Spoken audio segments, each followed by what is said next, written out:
Olá pessoal, tudo bem? Mais uma vez aqui no podcast JP Podcast com um convidado sensacional, com muita experiência, principalmente nessa parte da comunicação, e ele veio aqui para brilhantar mais ainda esse podcast.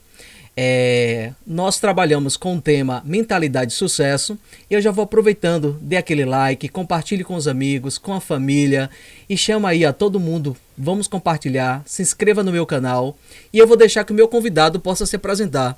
Então André, seja bem-vindo aqui ao JP Podcast, foi uma maravilha e está aberto não só para essa vez, mas outros momentos que você quiser comparecer aqui para a gente falar sobre qualquer outro tema, seja bem-vindo, fique à vontade e se apresenta para o pessoal.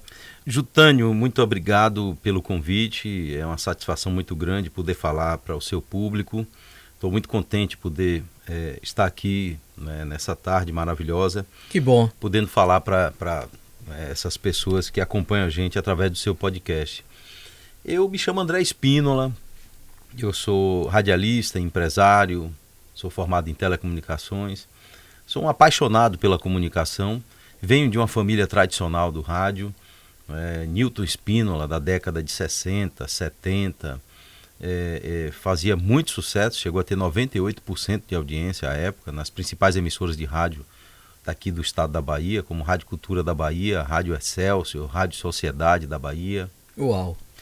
E meu pai, Rui Spínola, que é radialista e também com uma força muito grande no rádio, passou também pelas principais emissoras de rádio. E eu vim do quintal das emissoras de rádio. E acabei aumentando essa paixão pela comunicação cada vez mais. E quando eu me vi, aos 22, 23 anos, se eu não me engano, já tem 27 anos.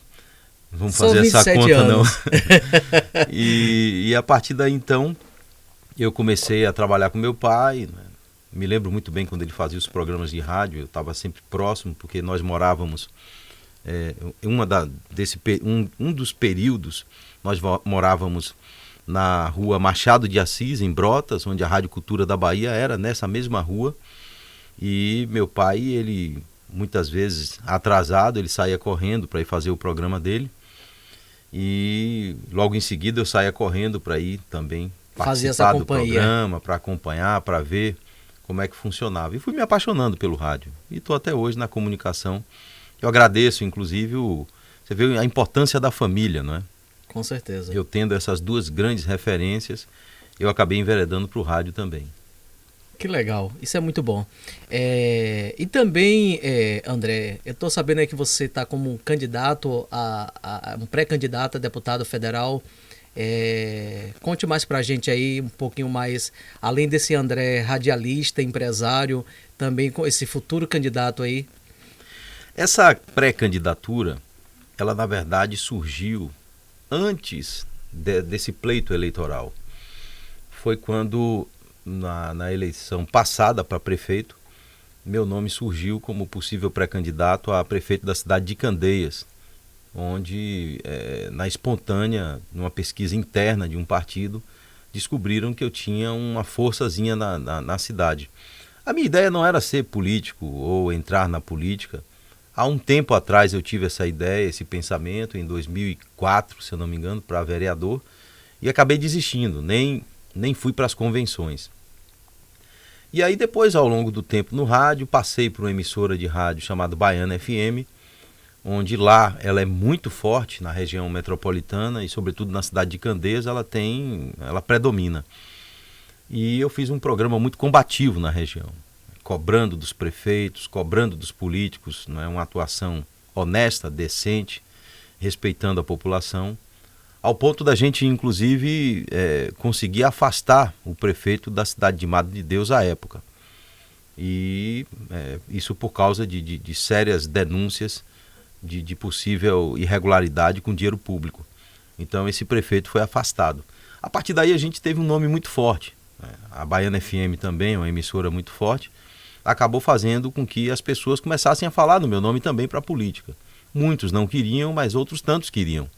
E aí começou a aflorar o lado político, né, em André Spínola. Quando então veio a pandemia, eu achei que não seria o momento adequado.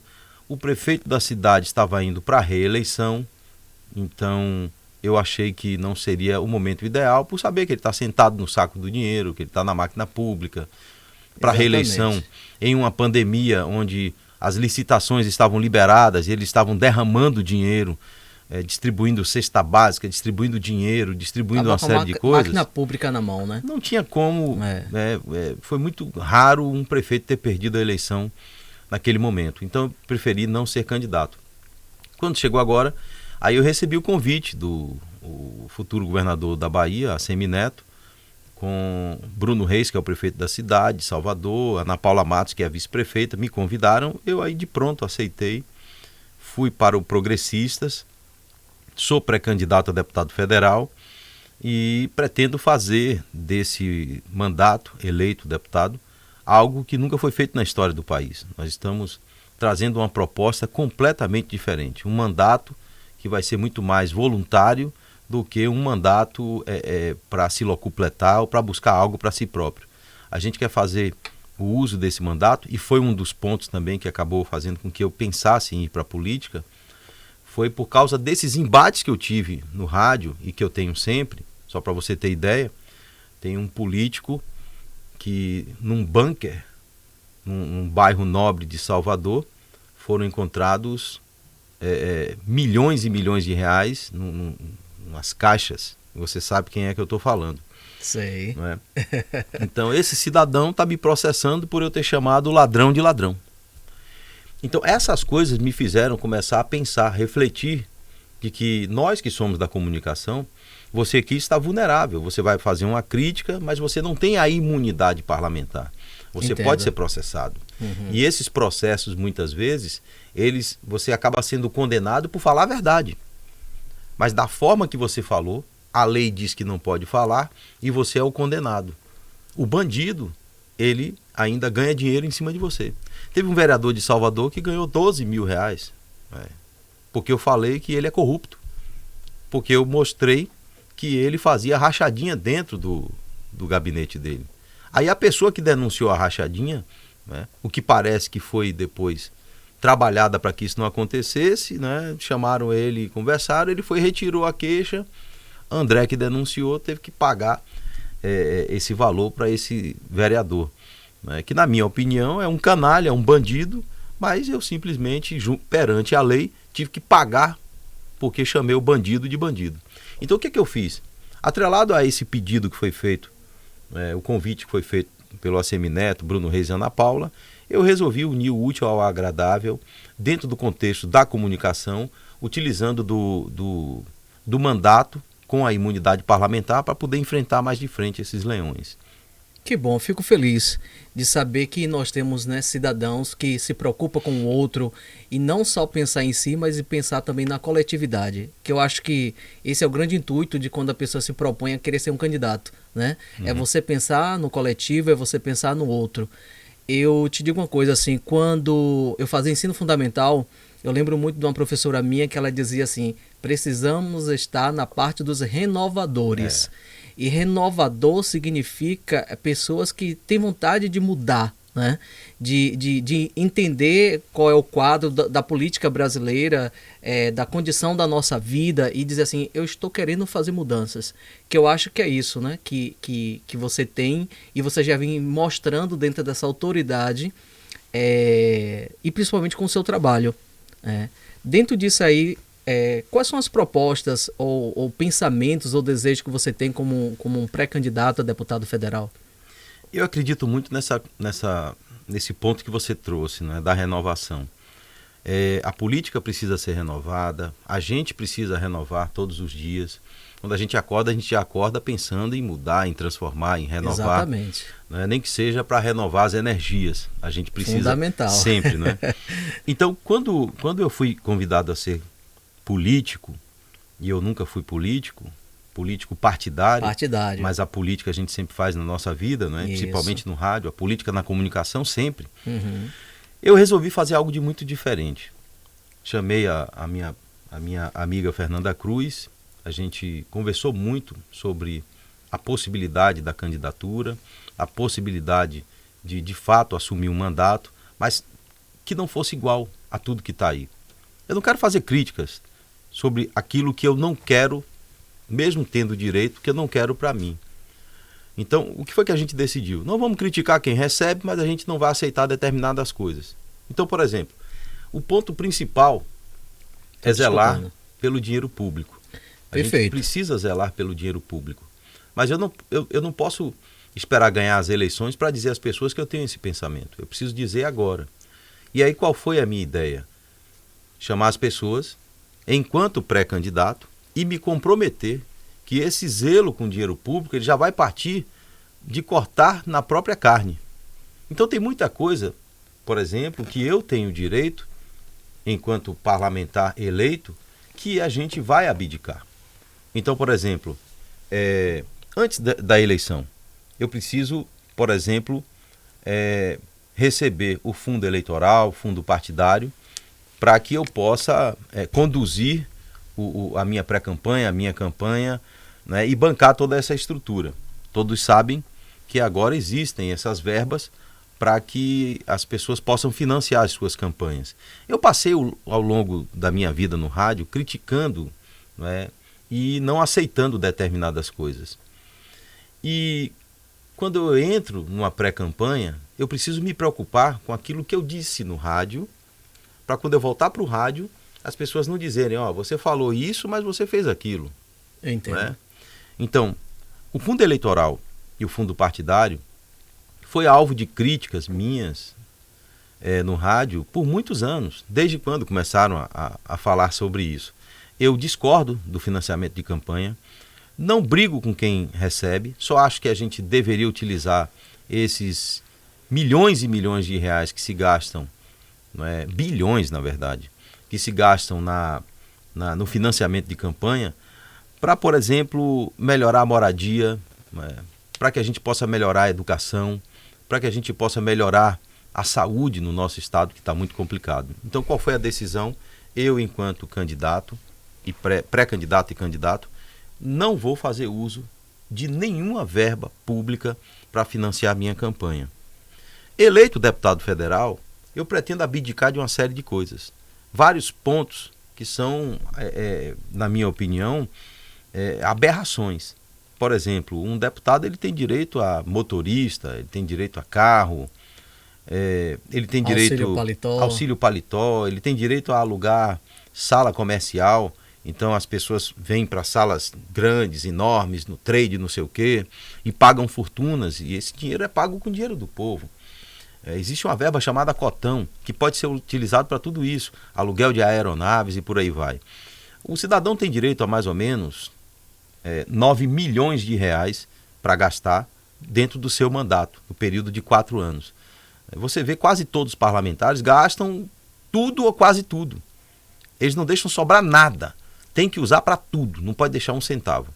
A nossa ideia, enquanto parlamentar eleito, é justamente colocar como meta que é preciso zelar por esse dinheiro que eu terei direito, e dentro dessa meta da gente é devolver no mínimo 5 milhões dos 9, e ainda pensando em a possibilidade de devolver 6 milhões de reais e trabalhar no mandato em 4 anos com apenas 3 milhões.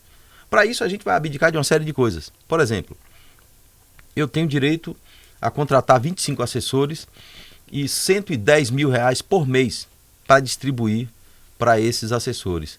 Aí eu vejo, por exemplo, você tem sua empresa aqui, tem seu podcast, tem esse trabalho que você faz aqui maravilhoso, e que você com certeza não deve ter 25 funcionários.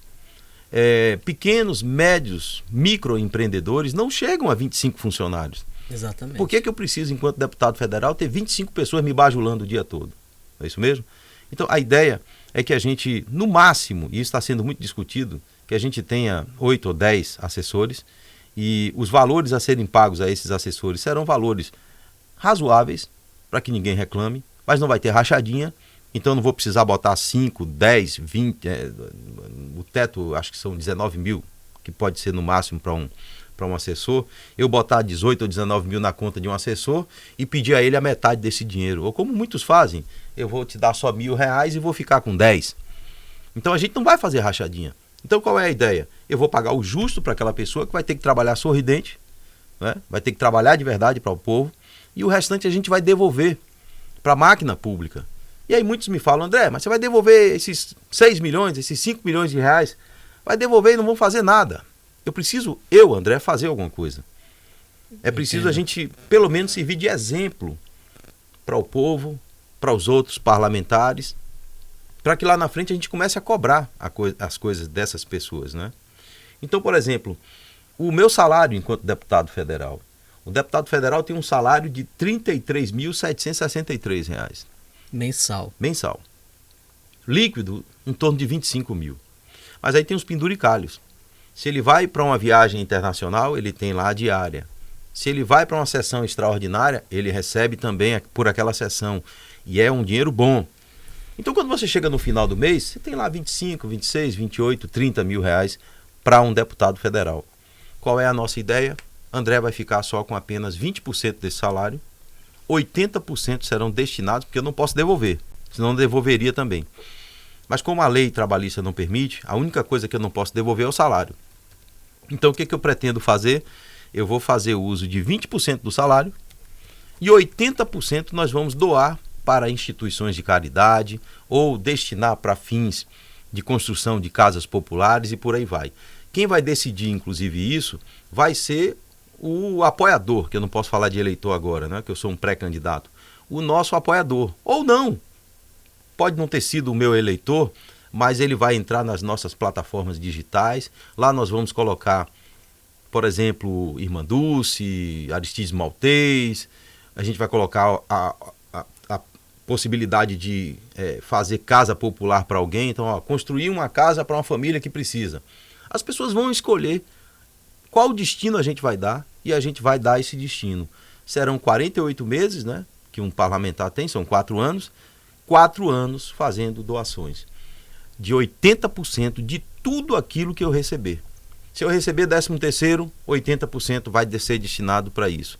Se eu receber qualquer tipo de verba que seja incorporada a essa situação, vai ser também destinado para qualquer tipo de situação social. O nosso mandato, ele vai ser dessa forma. Vai ser um mandato muito ligado ao social. E tem muito mais coisa, meu velho, pode acreditar. Eu trouxe só algumas coisinhas aqui para a gente falar, mas tem muita coisa que um deputado tem direito e que a gente pode abdicar e fazer um mandato enxuto, decente e mostrar que dá para fazer. Isso demonstra, André, o quanto que a gente tem muita comunicação, muitos canais de TV aí, as pessoas assistem muita TV, mas ao mesmo tempo a gente não tem algumas informações de verdade que possa esclarecer mais ao cidadão brasileiro, até escolher seu candidato, né? E uma coisa que a gente percebe, que a gente está no dia a dia, é que tem muitos eleitores ou muitos colaboradores para quem quiser depois escolher seu próprio candidato. Não, fica à vontade, você pode falar, eu é que não posso. Tranquilo. Você pode falar à vontade. Muitos eleitores, eles estão tão desacreditados e principalmente, eu digo isso porque eu também já fiz, como Master Coach, fiz uma mentoria que ela falava bem assim, jornada da transformação pessoal. E um dos passos da jornada da transformação pessoal, o 4º passo, é dizer assim, se abra para os presentes que a vida te dá. E tem hora que a pessoa passar por tantas situações que a pessoa tem hora que tem um presente na frente dela, mas ela não sabe usufruir daquilo, porque ela não acredita. Ela já foi pisada, ela já foi desmoralizada, humilhada perante todo um percurso de uma vida, de trabalho, na família, no dia a dia, que ela não acredita naquilo que vem para ela. Então, assim, como muitos candidatos estão aí, tem muitos que realmente têm um histórico que não é bom, mas também a gente tem pessoas boas que querem transformar, que querem renovar. E essa é uma oportunidade maravilhosa das pessoas também conhecerem mais. Dentro disso, apesar, como você já falou, de que você é empresário, radialista, tem toda essa visão política, o que mais? Qual o seu diferencial a mais em relação aos outros candidatos? Olha, eu acho que a experiência que eu tenho na comunicação e, como você falou, daquilo que vem pra gente, não é? Uhum. E Deus me agraciou em ser um profissional de comunicação e eu procuro ser muito ativo. E na comunicação, eu tive a satisfação de poder enxergar possibilidades de poder contribuir de qualquer forma. E isso tem sido muito legal. Por exemplo, ao vivo, nosso programa a gente faz ao vivo na Massa FM, às 7 da manhã, se chama Microfone Aberto, e lá as pessoas entram para pedir uma regulação, para fazer uma operação, para fazer um exame, para pedir um botijão de gás. Na comunicação, a gente consegue fazer isso. A gente consegue cobrar das autoridades que resolvam a questão da regulação. Algo que a gente não concorda. Lá da emissora, nós não concordamos com isso, porque ao invés de eles resolverem a problemática, por exemplo, da regulação, eles esperam que o radialista, que é a emissora de rádio, denunciem para que eles peguem aquela pessoa furando a fila e resolvam aquele problema. O correto seria resolver isso. Então, um dos pontos que a gente busca é justamente tratar isso lá no parlamento de uma maneira muito mais séria e responsável, cobrando das autoridades e buscando meios também para que haja uma modificação nesse problema grave que a gente vive na saúde em todo o país, sobretudo aqui no estado da Bahia. Então, eu defendo a descentralização da saúde. Acho que a gente pode ter hospitais como o Roberto Santos, o Hospital Geral do Estado, construindo essas estruturas em cidades que fiquem próximas umas das outras e que não precise acontecer deslocamentos. Quando há o deslocamento, você precisa ter, por exemplo, a Prefeitura de Senhor do Bonfim. Ela precisa ter um albergue em Salvador, precisa ter uma ambulância, ônibus ou van, o que quer que seja. Muitas vezes tem tudo isso. Tem 2, 3 vans, 2, 3 ambulâncias, ônibus tem 2, 3. E aí então você precisa trazer essas pessoas da cidade de origem para que essas pessoas façam esse trajeto longo. Quando chegam na cidade, em Salvador, eles precisam esperar o dia para fazer o exame. Muitas vezes não conseguem fazer naquele dia, precisam dormir. Então tem a estrutura, o albergue. Olha como é caro, são 417 municípios e quase todos têm essa estrutura na capital. E o tempo passa para demandar. E nada muda, né? Nada muda, as pessoas sofrem, um deslocamento exorbitante, gasta-se gasolina, gasta-se com mão de obra, fica cara a saúde e você não consegue, por exemplo, aumentar o valor que se paga ao médico para ele poder atender. E quando a gente fala disso, a gente está falando do SUS, que é extraordinário. A gente viu que o SUS é muito importante, o SUS é altamente criticado, mas a gente viu que na pandemia a gente depende do SUS, a gente precisa do SUS. Se não tivéssemos o SUS, quantas pessoas não teriam morrido? Pode botar 3 vezes mais isso aí, não é? Então é preciso que a gente tenha mais cuidado com a saúde, o zelo com o que se gasta na saúde, se preocupando em fazer logística. Eu estava falando hoje com Fernanda, não é? A gente saía todos os dias para almoçar num restaurante assim do lado. Aí eu falei, Fernanda, a gente precisa começar a se preocupar mais com a nossa saúde. A gente come ali do lado, a gente está comendo com óleo, de qualquer jeito a comida, e está uma fortuna. Você gasta 20, 30 reais para comer um pratinho de comida hoje. No final do mês está uma fortuna. Então a partir de hoje eu vou trazer minha comidinha, vou comer aqui na rádio. Resultado, eu consegui fazer uma economia extraordinária. Eu, enquanto empresário e profissional da comunicação, eu enxergo que eu preciso apagar a luz quando eu tenho que sair, eu preciso desligar o ar-condicionado quando for sair. Numa estrutura pública, nada disso é feito. É feito a qualquer modo, é feito a facão. Então, se é preciso gastar esse dinheiro para deslocar alguém para fazer um exame na capital, você não enxerga político que se preocupe em acabar com isso. Que se tenha, um exemplo, um gasto de 50, 100 mil reais por município, bote aí por 417 municípios. Quantos milhões não se gasta à toa? Então, quando a gente começa a ter zelo pelo dinheiro público, aí as coisas começam a fluir. Você começa a direcionar esse dinheiro para atender de outras formas. Eu defendo a utilização do dinheiro público para que a gente consiga descentralizar a saúde no nosso estado. Então, eu pretendo trazer emendas, né, além de discutir muito no parlamento sobre isso. Outro ponto importante é a educação. É uma das bandeiras que a gente defende, porque a educação ela bate muito de frente com a falta de segurança, né? A violência, tudo isso bate de frente com a educação. E muita gente diz assim para mim, muitas pessoas me falam, né? O que tem a ver a segurança pública com a educação? Quando você tem um povo mais educado, eu digo educado do saber, né? Porque a educação, da falta de educação, isso aí se trata com pai e mãe dentro de casa, mas a educação do saber dentro da escola, quando a gente aprende, a gente sabe até tomar um remédio direito. A gente não vai se permitir a se automedicar, a tomar um medicamento que possa prejudicar a pessoa lá na frente. A gente aprende a comer melhor. A gente aprende a beber uma água melhor. Então, a gente aprende também a não se envolver em coisa errada. O termômetro que a gente tem dentro da gente, não é, que é, por exemplo, a vergonha. Eu costumo dizer isso, eu tenho esse termômetro. É um termômetro muito aguçado. Então, se eu tenho vergonha, eu não faço aquilo que vai me causar vergonha. Não é? Então, são esses pontos que a gente precisa começar a enxergar dentro da questão da educação, para levar as pessoas para entenderem que é preciso cobrar das autoridades que faça algo de muito diferente. Hoje nós temos um governador que diz que as drogas geram emprego.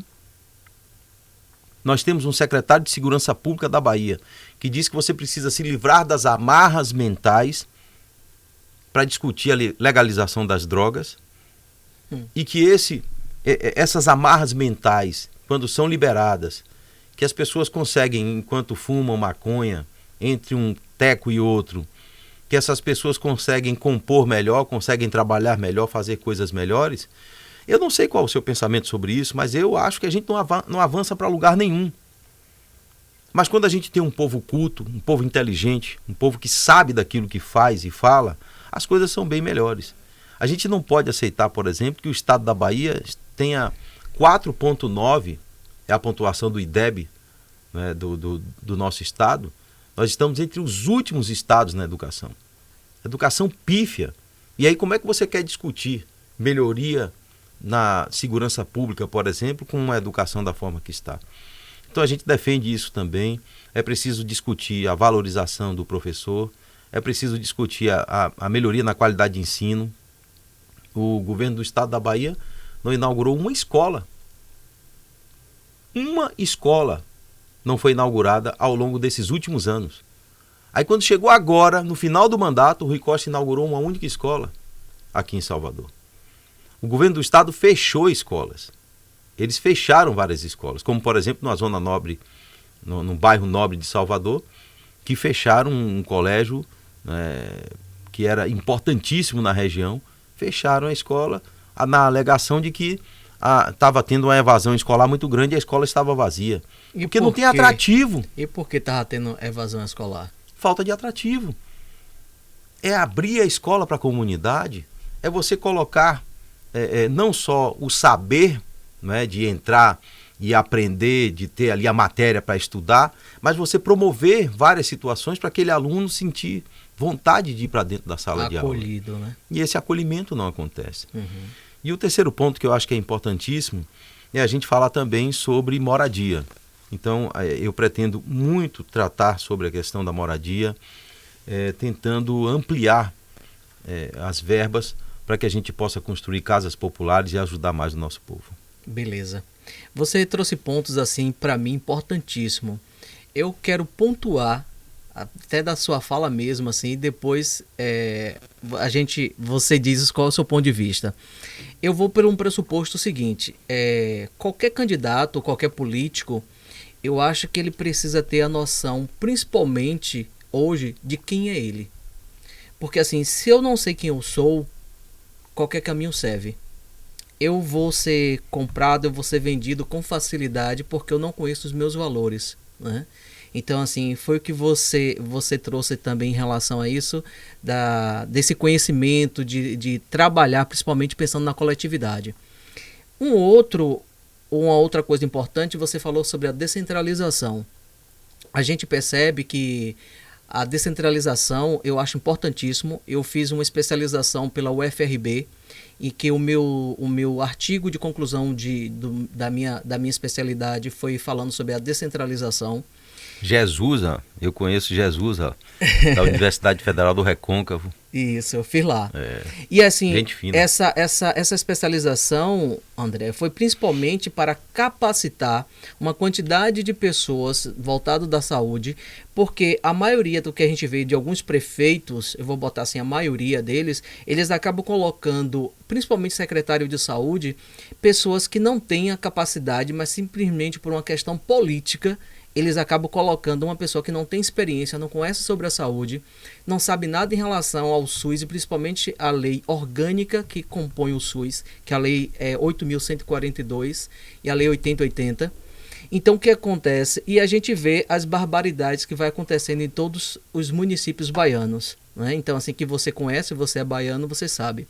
Por que eu também estou falando isso? Porque eu também sou do interior. Né? Conheço várias cidades do interior, moro no interior, já morei no interior. De que cidade?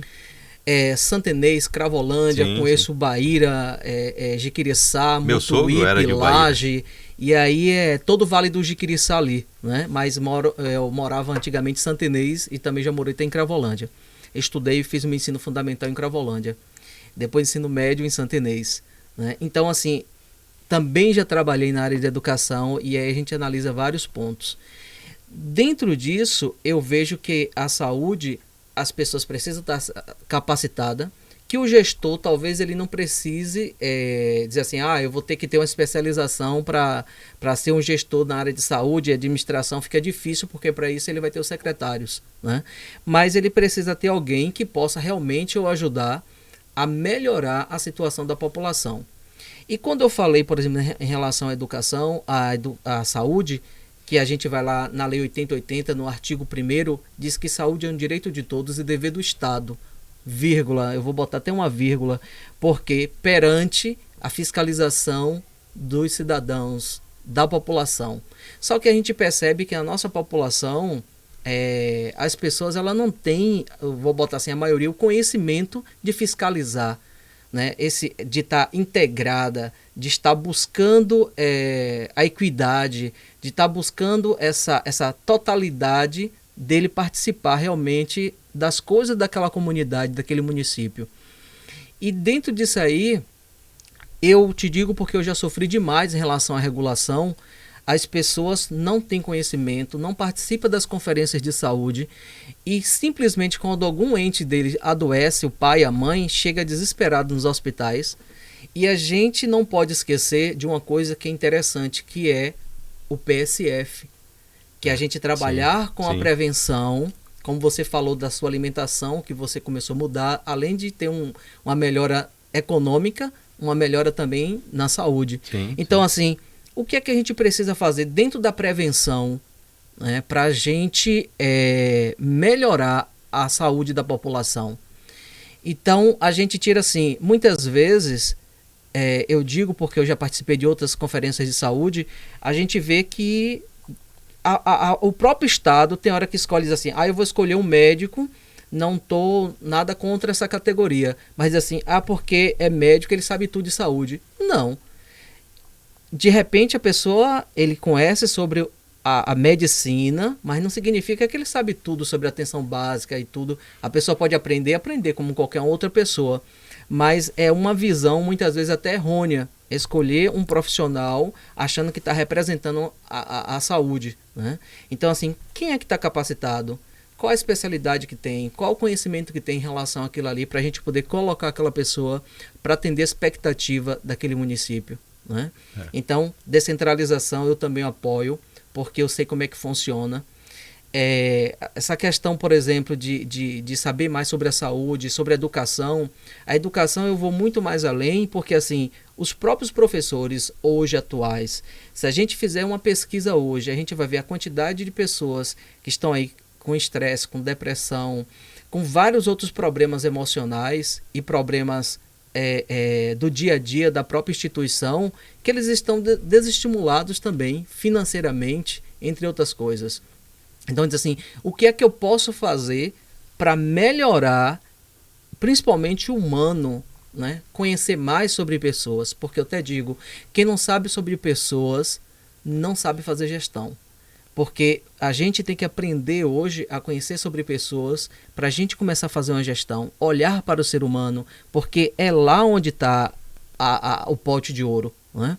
Diz assim, o que é que eu posso conhecer do ser humano para a gente trabalhar nossas crenças, trabalhar a parte limitante de cada um, os traumas da infância, as fraturas emocionais, para que esse professor vá para dentro de uma sala de aula mais confiante, acreditando nele mesmo e acreditando no potencial do aluno, sem perder uma coisa que eu acho importantíssima, entender que uma classe ela tem alunos que não são homogêneos, porque a nossa educação ela é voltada muito de uma forma homogênea, mas a educação tem que ser voltada olhando o aluno dentro da sua individualidade. E das suas diferenças também. É isso, dentro dessas diferenças, ver a sala de aula como heterogênea, mas quer botar todo mundo dentro de uma caixinha. Português tem que aprender isso, matemática tem que aprender aquilo.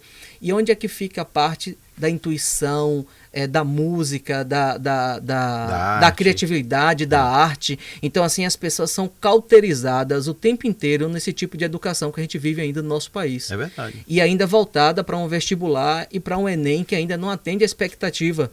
Então, assim, é cauterizante.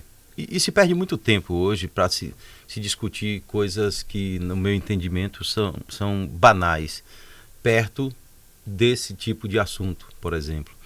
Então, querem, por exemplo, levar a politização para dentro das escolas, querem trazer temas que eu acho que devem ser discutidos dentro da casa das pessoas, nas famílias. Então, tratam muito desses assuntos e esquecem de fazer aquilo que deveria ser feito, que é justamente valorizar as pessoas, tratar da sua individualidade, das suas diferenças, né? E garantir o ensino de qualidade de verdade. Você falou uma coisa importante, é preciso valorizar essas pessoas, principalmente os profissionais, falando sobre educação, no sentido até de você preparar, treinar, capacitar, porque não é porque eu passei num concurso público que eu já estou pronto para o resto da vida. Não, de maneira eu preciso nenhuma. estar preparado todos os dias.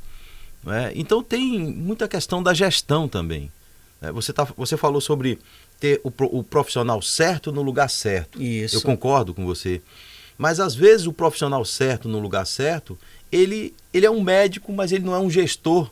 Exato. Então é preciso ter um bom médico e é preciso ter um bom gestor. Independente de que ele seja. Entendeu? Então, a partir do momento que a gente tem bons médicos e bons gestores, a coisa vai fluir. Porque aí a gente vai verificar para não deixar que falte um medicamento, discutir, debater a questão da descentralização, verificar se tem pessoas que precisam ser deslocadas hoje, porque tem gente que já tem muito tempo para ser deslocada, e por aí vai. Né? Uma coisa, quando a gente fala sobre descentralização, que eu bato muito e defendo também o SUS, trabalho no SUS, é a gente entender que descentralização não é fazer, como muita gestão já fez aí, política, que é dizer assim, vamos formar lá em Jiquié, vamos formar lá não sei aonde, um centro de atendimento e achar que, por exemplo, ali para poder fazer a IH, atendimento, não é isso, a gente não está trabalhando na parte terceirizada, na parte da terceirização que, por exemplo, assim, já tem que ter uma especialidade.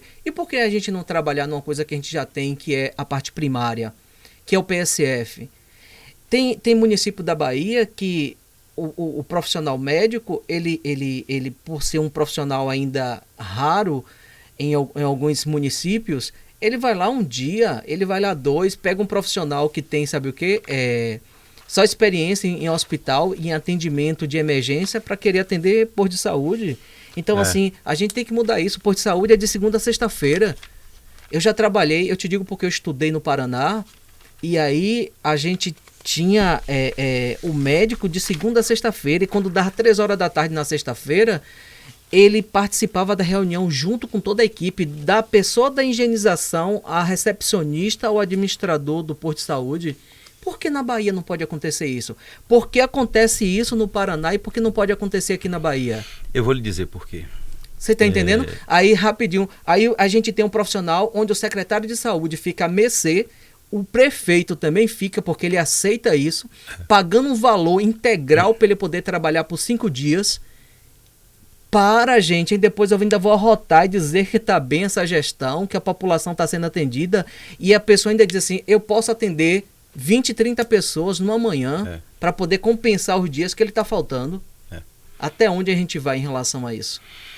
Eu digo para você que é preciso mudar muita coisa.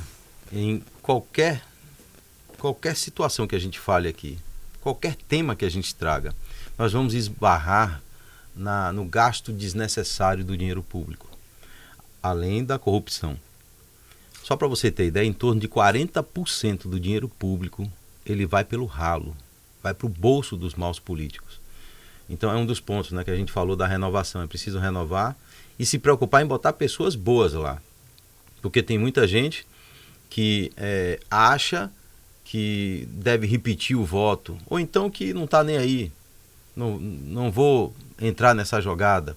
Ou então, como muitos falam, não é, de que não acreditam que existem pessoas decentes na política ou que alguém decente possa entrar na política.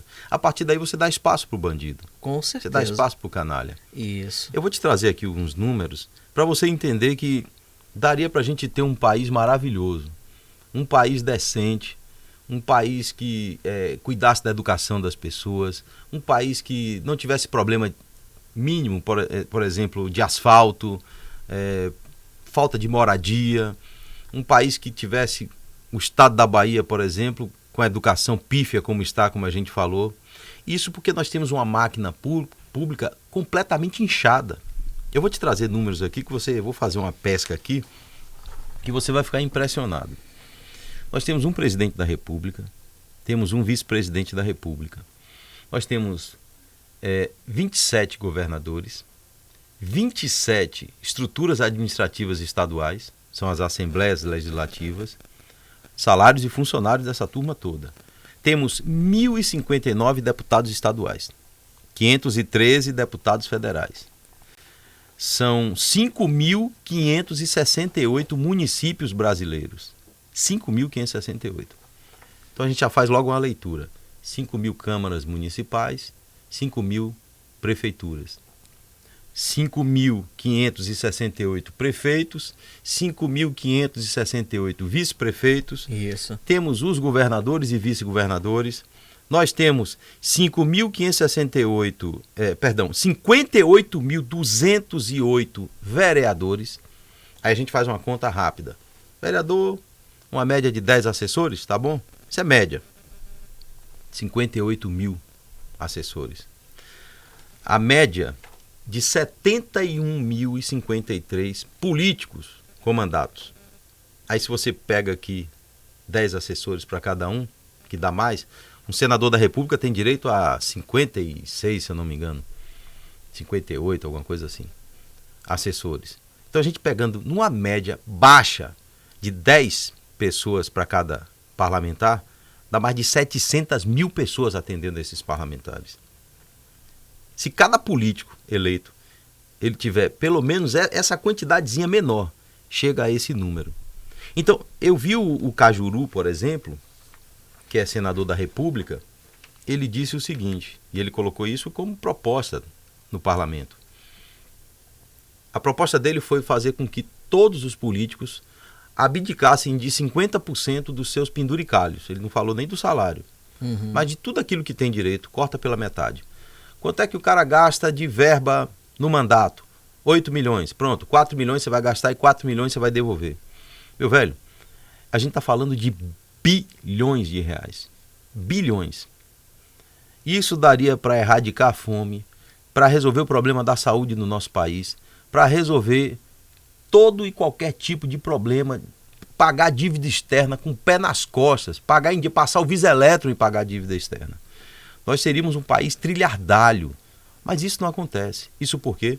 Porque há um inchaço na máquina pública, onde se gasta muito mais do que se deve gastar, e a gente acaba perpassando todos esses problemas que a gente sabe que existem e permitindo ainda que haja a roubalheira, que você sabe que é muito maior.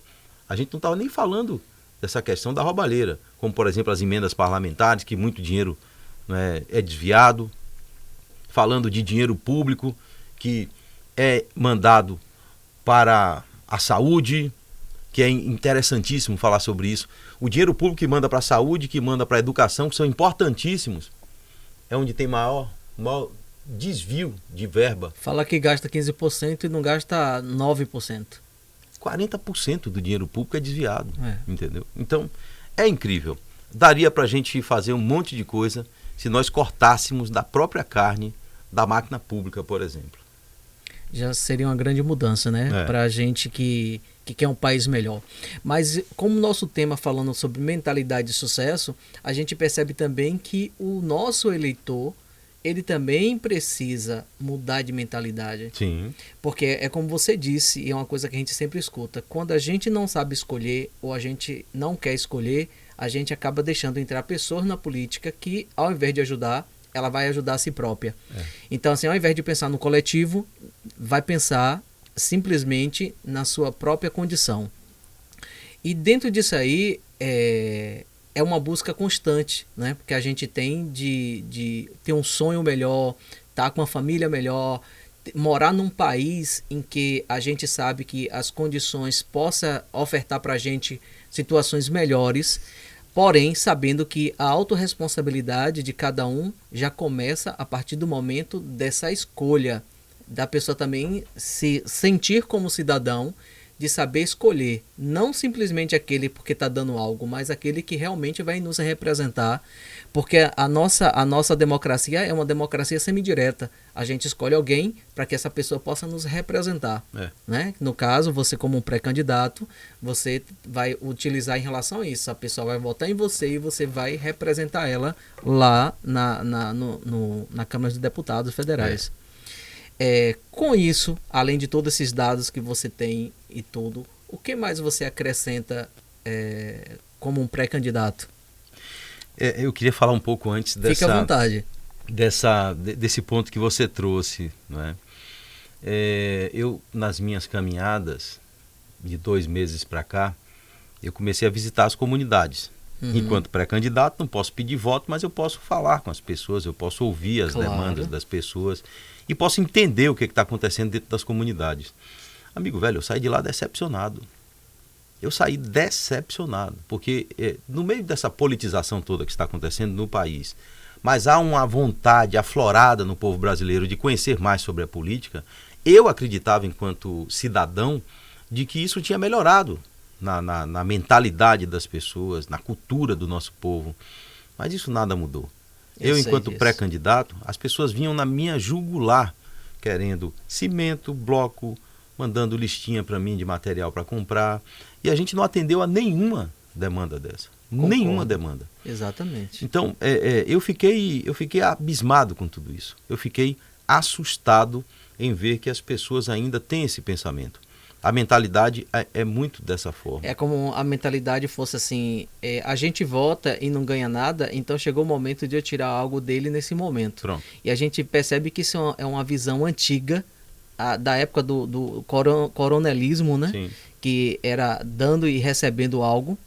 E a gente percebe que hoje a gente tem que escolher a pessoa, realmente aquele cidadão, aquela pessoa que quer fazer algo pelo nosso país.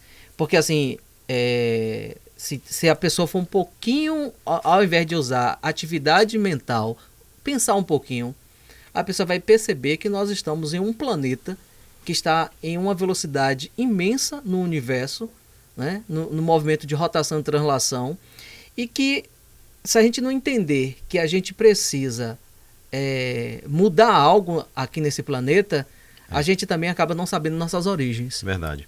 Mas você me falou sobre o que mais eu penso em fazer enquanto parlamentar, enquanto deputado federal. Isso. Eu não posso trazer aqui, por exemplo, projetos que a gente já tem em mente, e tem muita coisa bacana que a gente está pensando. A nossa equipe é uma equipe, a Fernanda Cruz, que é jornalista, né, apresentadora de um programa na Baiana FM, inteligentíssima, tem o amigo Daniel Alencar. Então nós temos um grupo, tem a Tati Macedo, temos um grupo que está muito imbuído em levar projetos importantes para que sejam transformadores para as pessoas. Não adianta eu querer dar uma cesta básica para uma pessoa, que é preciso até fazer isso, mas eu dar aquela cesta básica e achar que aquilo ali está resolvido. Porque aquela pessoa vai continuar precisando que alguém dê uma cesta básica para ela. Então é preciso criar leis que sejam transformadoras, para que possa melhorar a vida de todos. e não para que a gente fique tratando no imediatismo. Tem muita coisa legal, muita coisa importante, mas eu não posso trazer aqui, porque senão vai outro lá e entra na minha frente e acaba apresentando o projeto. Mas eu te digo que tem muita coisa bacana, muita coisa legal. Eu pretendo utilizar desse mandato para ajudar pessoas, vai ser um mandato muito voluntário e pró-social, e que a gente não pretende de jeito nenhum. Eu estava até dizendo para a Fernanda, eu peço que as pessoas não me chamem de deputado, por exemplo. Eu sei que vai ser difícil, mas eu não vou fazer questão nenhuma.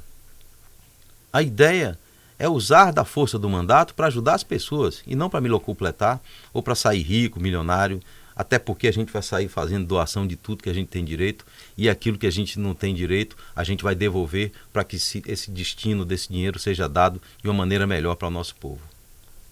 Perfeito, isso é muito bom. E de uma coisa também que você tinha colocado, e quando a gente pensa na educação também, é a base, né? Porque a educação, não só, como você falou, de segurança, de saúde, o social, mas a gente vê que a educação é uma coisa que a gente precisa dar uma atenção, né? E eu vejo que tem gestões aí do passado atual, que tem coisa que a pessoa quer muito enfeitar, né? De repente você melhora algo, mas assim, dentro de uma escola, mas aí como é que está o pedagógico? Como é que está esse pedagógico? Como é que está vindo esses alunos? A gente está trabalhando, qual é a qualidade daquele professor para poder ele estar dando aula? O tempo de dar aula e o tempo de preparar a aula. Exatamente. Então, assim, qual é a qualidade? Então, a gente percebe que tem situações que vai mais além do que a gente está imaginando. Mas uma coisa boa é isso, é a gente perceber que tem pessoas que acreditam e que está aí para poder transformar, renovar, né? Então... plantar uma sementinha, né? Exatamente. E as pessoas também acreditarem, porque se as pessoas não acreditarem em alguém, então elas também passam a ser também candidatas.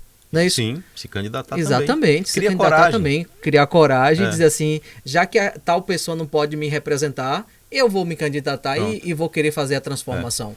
E se todos do bem resolverem ir para lá, os do mal não poderão ter espaço. Então é isso que a gente quer. É através de um mandato diferente, servir de exemplo para que as pessoas possam dizer assim, rapaz, esse cara fez. Então por que os outros não fazem? E começar a aguçar o pensamento das pessoas em dizerem assim, ó, eu só vou votar em gente agora que faz isso aí que esse cara fez. Com certeza. Né? Eu só vou votar em quem se preocupa com dinheiro público. Eu só vou votar... Imagine você, a gente está falando aqui de várias deficiências, né? De várias situações ruins. E se tivéssemos metade desse dinheiro todo aqui que é derramado para, como dizem, que eu ouço muito dizerem assim, a democracia é cara. Mas ela podia ser uma democracia meia boca, meieira, eu falo em termos de valores. Por que eu preciso, para ter uma democracia, para garantir a democracia no nosso país, eu tenho que sustentar tudo isso aqui, não é? Então por que não manter a democracia, mas com pessoas do bem que se respeitam e respeitam o erário público? Dessa forma nós teríamos condições de fazer uma série de coisas. Basta querer e mostrar para as pessoas que dá para fazer. Então, eu não quero ser o cara que vai mudar nada, porque um único deputado federal fazendo isso aqui não vai mudar em nada, mas eu quero pelo menos mostrar que dá para fazer. Aí vai caber às pessoas pensarem e imaginarem que podem cobrar através do seu voto políticos que façam a mesma coisa. Ou até mesmo aquele que ele votou, eu votei em você, o deputado tal faz isso, por que você não faz também? Vamos cobrar dos caras que façam a mesma coisa. Eu penso dessa forma. Concordo. Eu concordo, mas é como você falou, né? A gente vai precisar de um tempinho ainda. Vai. Porque as pessoas, elas estão ainda buscando o bloco, buscando a dentadura. Então, assim, tá numa situação ainda, uma boa parte da população, que está ainda lá no precário, no primário mesmo da necessidade. Então, e não acredita muitas vezes nelas mesmas. Né? Mas a nossa ideia é criar um movimento, fazer dessa pré-candidatura, que vai virar uma candidatura, se Deus permitir e as pessoas quiserem, virar um mandato, e a gente fazer dessa sementinha um movimento nacional para que a gente possa ter mais parlamentares que se engajem da forma que a gente está fazendo, se comprometendo na pré-candidatura já, a fazerem dessa forma. E já imaginou dos 513 a gente ter pelo menos um em cada estado? Já é um movimento grande. Já faz uma força enorme, sem contar a economia que começa a acontecer. E aí eu não vou para lá ficar gritando no parlamento, no púlpito, para que 512 me digam que eu sou um idiota, um abestalhado e que eles não vão aprovar nada. Mas se tiver lá metade pensando igual, metade eleito pelo povo, porque pensou igual também, aí as coisas mudam, porque a gente vai ter força, vai ter quórum para ir para cima. Né? E você está correto.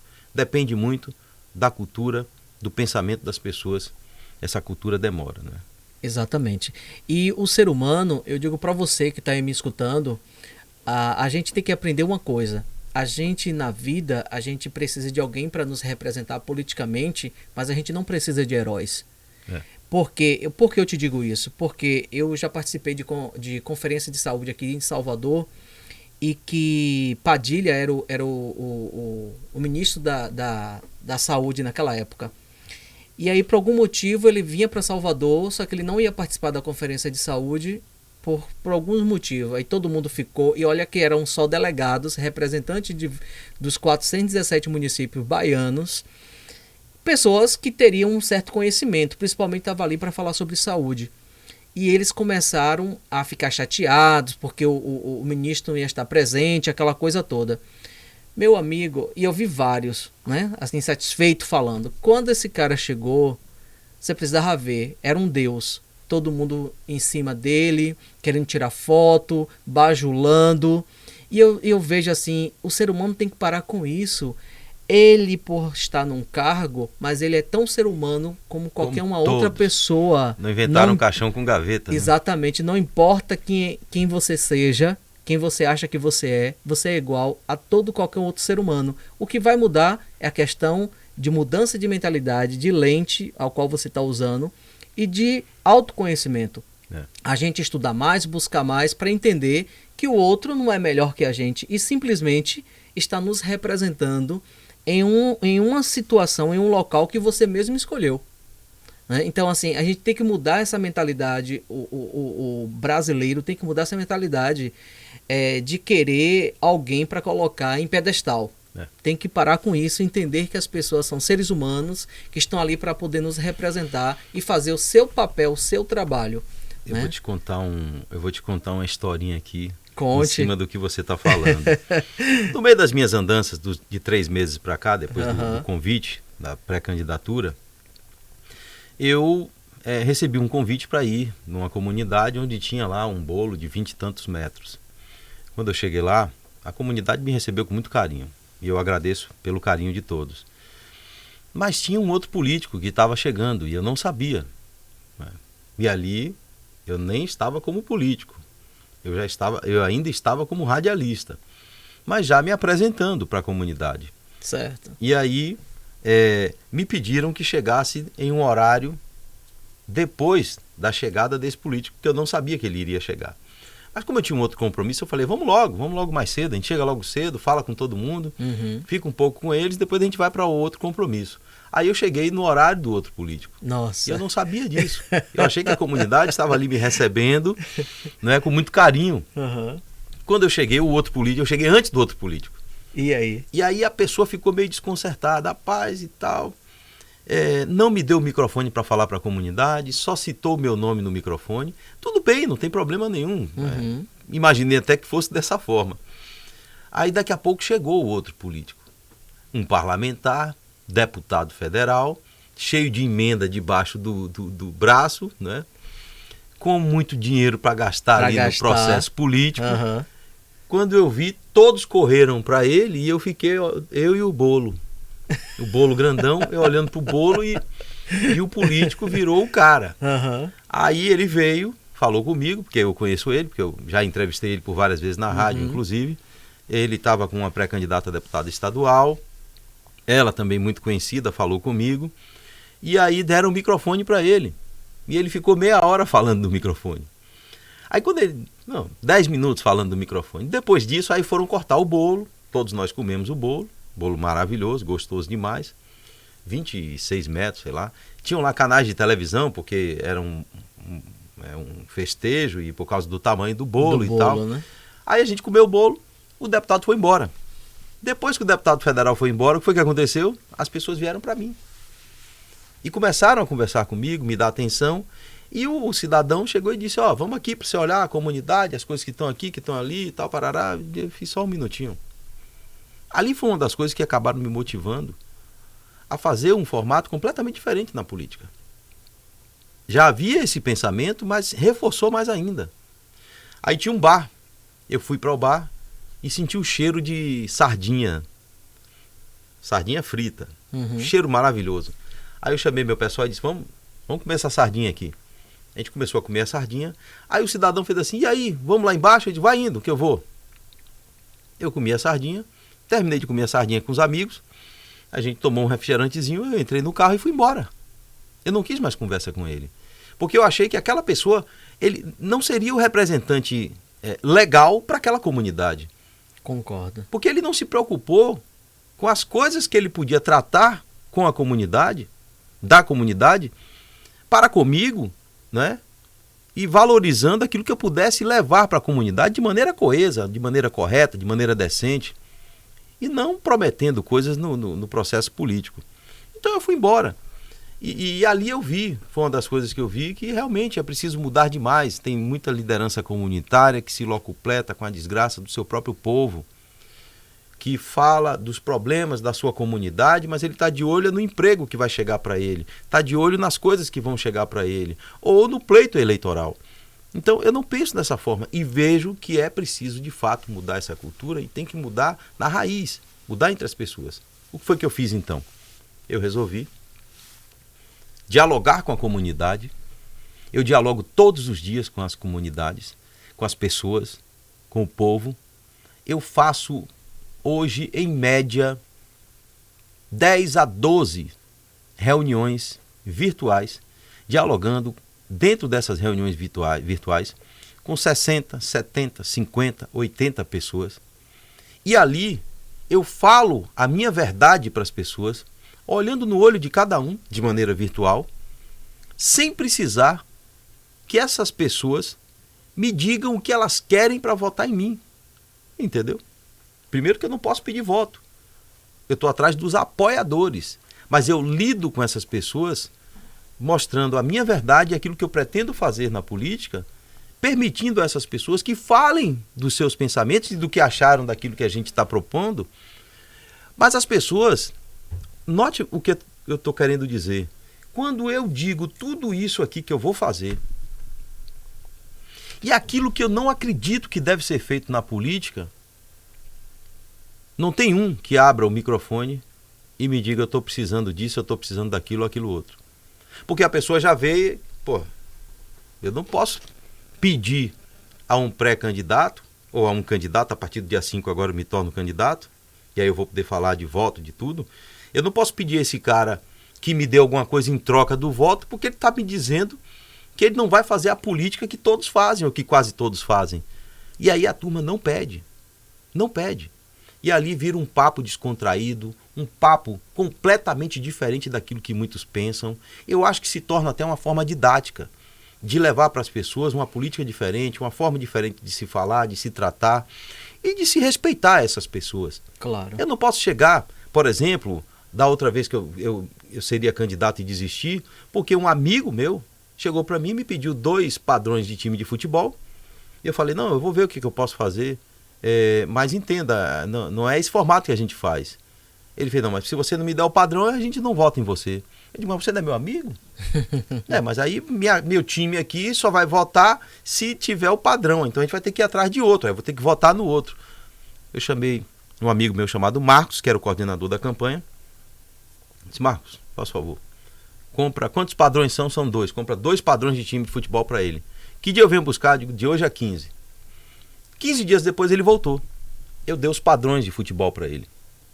Aí ele me disse, que beleza e tal, tá tudo certo na comunidade e tal. Eu digo, não, pode ficar tranquilo sobre isso. Mas você não botou seu nome atrás? Apoio André Espínola? Eu falei, não, esqueça isso. Não, mas aí você não vai ter voto. Ele disse, não, mas eu não vou mais precisar do voto. Mas por quê? Porque eu não sou mais candidato. Acredite, aquela pessoa me fez desistir de ser candidato. Ele pegou o padrão e foi embora. Pronto. Foi embora. E naquele momento eu fiquei frustrado e imaginei que não queria mais entrar na política. Hoje eu penso diferente. Eu quero entrar na política, eu quero mostrar que dá para fazer diferente e que dá para a gente também, dialogando com as pessoas, fazer algo de maneira didática para que essas pessoas entendam, pelo menos aqueles que forem lidar com a gente no período eleitoral, que a gente não vai entrar nessa. E que as pessoas precisam pensar desse jeito, né? Como a nossa campanha não vai ter fundo eleitoral, não vai ter dinheiro, no dia 3 de outubro eu não vou dever R$1 a ninguém. Então a nossa campanha está sendo muito virtual. A gente vai fazer 8 ou 10 carreatas só. O resto são os amigos, os apoiadores, vaquinha eletrônica. E vai ser desse jeito, que se André tiver que chegar ao parlamento, vai ter que chegar sem dever R$1 a ninguém, mas também limpo. Porque é simples. Você fazer uma conta, um deputado federal líquido, ele ganha ao final de 4 anos R$1.200.000, mais ou menos. Aí numa campanha eleitoral o cara gasta 5 milhões, 6 milhões. Tem processo político, campanha política, que custa 10, 15 milhões de reais. Mas como é que eu vou ganhar 1.200.000 em 4 anos e gasto 10, 15 milhões? Gasto 8 milhões. Como é que faz para poder pagar isso? Eu vou vender minha alma ao diabo, eu vou fazer o diabo com o parlamento, com o mandato, e depois eu vou ter que fazer em dobro. Porque eu tenho que fazer para pagar o que eu devo e vou ter que fazer para sustentar o poder, para que eu possa me reeleger. Então isso vira um vício, que é uma das coisas que eu tenho pregado muito. Por exemplo, eu não vou de jeito nenhum me perpetuar no poder. Eu tinha dito para o meu pessoal, é só esse mandato e pronto. Não, André, não fale isso. Então, mandato e reeleição, pronto, e você para. E aí ficou o meu compromisso. André, se eleito deputado federal, vai para a reeleição, entrega o bastão para que o próximo possa entrar com o mesmo pensamento, que aí vai ter o nosso apoio, para que essa renovação aconteça, porque eu não posso defender uma renovação e ficar 30 anos no poder. Exato. Não é? Então, são esses pensamentos que eu acho que, de maneira didática, a gente vai mudando, né, a cultura do nosso povo. Perfeito. E principalmente é um processo que ele é longo, né? Que muitas pessoas já começaram também, mas existe um caminho, uma jornada, né? Não é mais nem um caminho, é uma jornada. Porque, para mim, hoje, como cidadão, como profissional, eu vejo que qualquer ser humano que ele quer realmente mudar a vida dele, ele tem que saber que ele é autorresponsável pelos seus resultados. E dentro disso, ele tem que buscar esse conhecimento, saber do conhecimento. Ou a gente procura saber o conhecimento para caminhar, ou simplesmente a gente vai viver situações e padrões e conceitos criados de alguém que você ou qualquer outra pessoa vai estar ali simplesmente repetindo padrões, repetindo situações que alguém criou para te moldar, não sair da caixinha. É verdade. Né? Então eu acho, mas assim, a partir do momento que a pessoa já quer ser um candidato, que a pessoa quer fazer algo na sua vida, eu acredito, se você está sendo um candidato hoje, porque você em algum momento da sua vida, você já vem também buscando isso, você já vai criando isso. Como você falou, na rádio e trabalhando em certas situações, denunciando, cobrando, ajudando. Social, Todo nessa parte social, você já está no caminho. Então, o podcast está chegando aqui ao final. Foi maravilhoso bater esse papo com você, muito bom. Mas também fica assim à vontade, as considerações, que você quiser acrescentar mais algo, quiser falar algo, fique à vontade, é todo seu. Eu trouxe minhas colinhas aqui. Pode falar. Quem quiser conhecer mais o nosso trabalho, pode procurar a gente através desse WhatsApp aqui. A gente criou o Fale com André, que é o 9... Deixa eu virar para cá. 9677-1306. Legal. 9677-1306. Tem nossas redes sociais também, André Spínola Federal. Eu tenho a minha rede social, mas essa a gente criou por esses dias. E é importante que as pessoas sigam a gente para compreender como é o nosso trabalho. Nós estamos fazendo lives todas as quartas-feiras no Instagram André Spínola Oficial. E essas lives, elas estão sendo bem didáticas mesmo, a gente explicando às pessoas quais são as nossas intenções na política. Perfeito. E as nossas reuniões. Quem quiser participar das nossas reuniões, a você que está acompanhando a gente, querendo participar das nossas reuniões, pode falar conosco nesse WhatsApp 996771306, e aí a gente manda um link e as reuniões são virtuais. Por que são virtuais?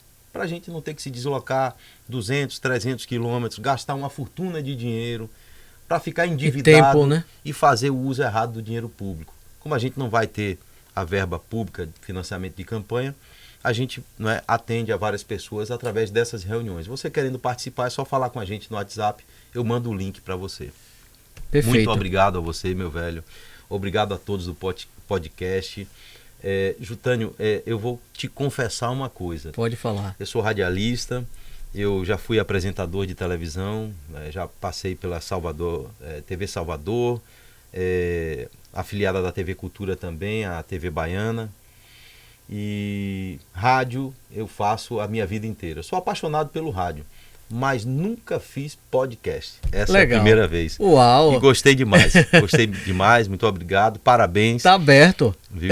Parabéns pelo trabalho. Próximo. Gostei demais. Beleza. A satisfação é toda nossa e o podcast, JP Podcast, agradece a sua presença e seu tempo, né? De você estar aqui, a gente bater esse papo, conversar um pouquinho sobre cidadania. Vamos fazer um compromisso? Política, vamos. No dia 1º de janeiro eu estarei em Brasília empossando como deputado federal. Uau! Depois disso, pode me procurar que a gente vem aqui já como deputado federal para a gente falar de política. Maravilha. Com mais propriedade, meu velho. Isso que é perfeito, isso é muito bom. Grande abraço para você, abraço para todos os Beleza. seus internautas também. Tá bom, obrigado. Olá, você que assistiu o podcast, e se ele fez sentido para você, compartilhe com seus amigos, passe para os seus colegas, para os seus familiares. E não se esqueça de se inscrever aqui no meu canal. Lembre de acionar o sininho e eu tenho certeza que vai contribuir demais na sua vida. Abraço!